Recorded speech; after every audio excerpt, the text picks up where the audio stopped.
And then we have all those musts. So sometimes we sort of plant forests with musts around us that can become quite stressful. And I would say that there are basically only two things that we must do, and that is we must choose, and we must die.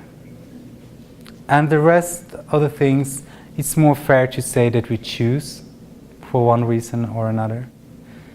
I do not have to work. Sometimes I work because it helps me with a lot of things that I want to do. And sometimes, like, even with parenting, like sometimes parents say, well, I must pick my kids up at school. No, you don't have to. But you probably do it because there are things in there that you value.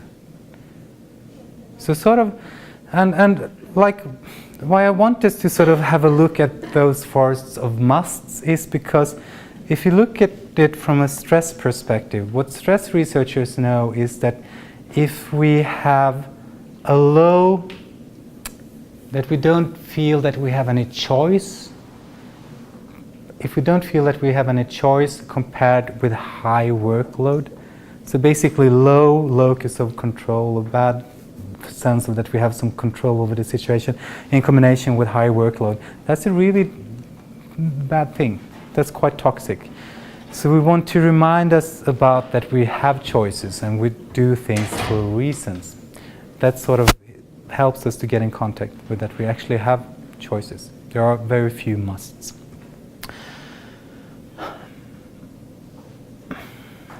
So we've just been talking about that. So I just want you to jolt down which are your most common musts that you fool yourself with. So just write down a couple, 2, 3 examples to make them clear to yourself. And when you're done with that, you can also start to think, if you were to sort of look at this as something you choose instead of something you must, why is it that you're choosing it? What is it related to that is important in your life? Maybe connected to your values.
So you can still continue to write, but is there someone that has jolted down a couple of that would like to share a must that you used to fool yourself with? Yeah, Mary? I must take out the trash. I must take out the trash. Yeah, you don't have to do that. And why do you choose to do it? I choose to do it because if I don't, the house smells a lot. Yeah, and you want a house that is Smells clean. better. Yeah, good. So that's basically you take out the trash to take care of yourself and have a home that you feel comfortable in. Great, thanks. Other examples? Yeah, Amber? Make my parents proud. Make my parents proud, yeah. Good. And so you don't have to do it, but why would you choose to take steps in that direction? I have a younger sister. Yeah. So I set a goal. Yeah. that would probably be my choice. Yeah. is to do that. Yeah. So that's more in line with something that you find important. To be a good role model to your sister. Good question. Yeah. I never thought about it like that. Yeah. Yeah. Great. Thanks. Any other examples? One of mine is I must pay my bills. I just hate it. I'm billophobic, I think. I usually wait with opening the mail until I really have to at the end of the month. And then I summon them up. And I don't have to pay my bills. But I choose to do it because I want to have a home for me and my family. And it sort of makes it easier to me, like to do the things when I'm sort of in contact with why I do it. Yeah, okay. So let's move on to go towards what I think is important. So suppose that I'm doing my last year in school before university, and I have decided that I would like to become a policeman. That's my dream job. I want to become a policeman. And I start working towards becoming a policeman, but the first thing that happens is that a swamp appears. And I sink down into my waist in this stinky thing called police academy. And it's just like, ooh, why didn't someone tell me that it was a swamp between me and becoming a police? And then I can remind myself, I don't have to be in this stinking swamp. I can just leave it at any point. But then you would probably say, but then you won't become a policeman, right? And that's true. So sometimes I am in a swamp because it happens to be a swamp between me and where I'm heading. So it doesn't necessarily mean that I like swamps, but sometimes I am in swamps because there is a swamp between me and where I'm heading. But it's sometimes good to remind ourselves that we always have the choice to leave. And then connect with our values to see, is this worth it? Is this something I want to do? Also, once again, to remind us that we actually have choices, we have control. That helps us definitely deal with heavier workloads. Because high workload, low sense of control, bad combo. Are you sort of following me here? So what have you been doing today? Life compass. Life compass, yeah. What is the life compass about? Why? Check where you're out of balance. Yeah. Check your life balance and how much life space you've been giving yourself. More? Values. Yeah. Values. Sort of get in contact with, starting to think of what would I like my life to be about? What do I want to fill it with? And sometimes I think it's good to see that values isn't something static, it's something that can change. Sometimes, especially like with teenagers that I work with, can become stressed because I don't know what I want to be. But you can see values like a house.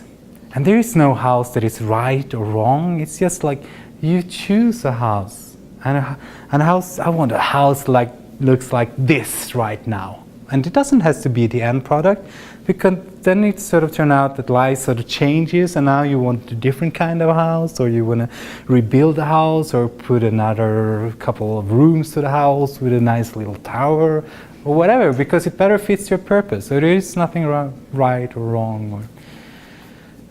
Good, thanks. More? What else? Bus metaphor. The bus metaphor, yeah. What was that about? What works and doesn't work. So we will have those monsters telling us, oh, you can't do this, you're too ugly, blah, blah, blah, blah. And we try different ways of relating to them. And you remember at the end, okay, you're too ugly, blah, blah, blah, blah, blah, blah. And there is acceptance and action. So we went up there. Active acceptance. Yeah, exactly. Languaging. So just to finish up that, we didn't get the answer here if I got yes and no. So we talked about what I have control over, is the steps I take with my feet. And we can't guarantee what life will give us, but we can increase the odds of getting what we want by taking the steps. Great, thanks. And language, what did you think about that, Victoria? How different kinds of language either seem to create barriers and hindrances. Yeah. two things to be present at once that's Yeah. inconsistent. Exactly. So sometimes with Anne we can have two conflicting emotions with us together, whilst but sort of tends to exclude the one that comes before. Excellent, great, thanks. More? Sorry? 90-year-old metaphor, yeah, so visit yourself as a 90-year-old. And what would I like people to say about me? What has my life been about? Good. I think that pretty much covers what we have been through. So, to practice at home until next session, and as I said last time, 2 months is nothing over a year, it's nothing as a part of your life. So just give yourself the 2 months, practice at home, and the course is what happens between the sessions. We only have 3 hours in 2 weeks, that's nothing. So the big chunk of time is that you have in those 2 weeks between the sessions. So that's where the course happens.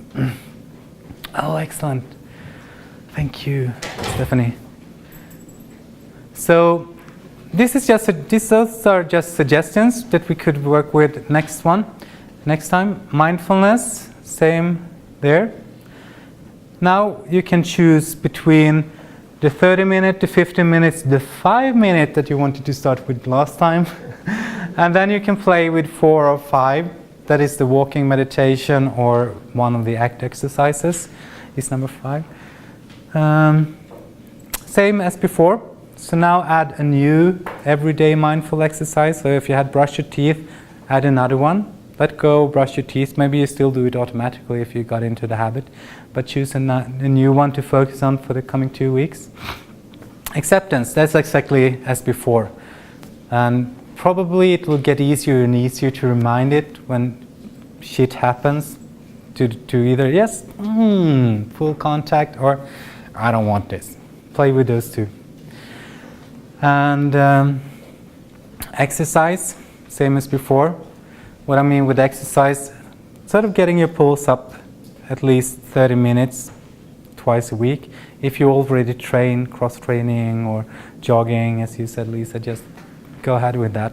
It counts, definitely. And a new one. So the only one that is new is that you have more mindfulness exercises to choose from the CD. I also want you to continue, if you felt that you weren't done with your life compass, that you need some more time to fill it up with things that you want in there, you can do that. And I also want you to do checking twice a week of your life space. Mary, could I just borrow? So at the end of your handouts, you see that you have empty, small life compasses. So a couple of times a week, put it somewhere so you remember it. Just write down 3 things in each area on the arrows and do the same thing as we did before. The lines are scales from 0 to 10. Make a check by and connect the lines and see how has the balance and the life space been for the last 2-3 days.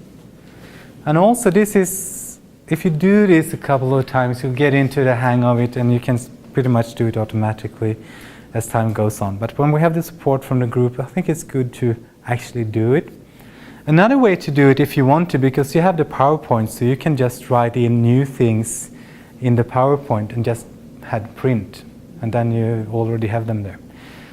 And in the future, we are actually working on smartphone applications that will do all this kind for you, so that you can just like fill in how much quantity, how much quality, and it will just make a really nice graph for you. So hopefully that'll be done in a half a year or something like that. So mindfulness app? That will be a Life Compass app, but it will have mindfulness exercises and mindfulness features on it as well. So that's practice at home. So now I will give you sort of 5 minutes to plan the practice at home. So please use whatever means are most effective for you. Put it into your calendars, in your smartphones, or in your written calendars, or use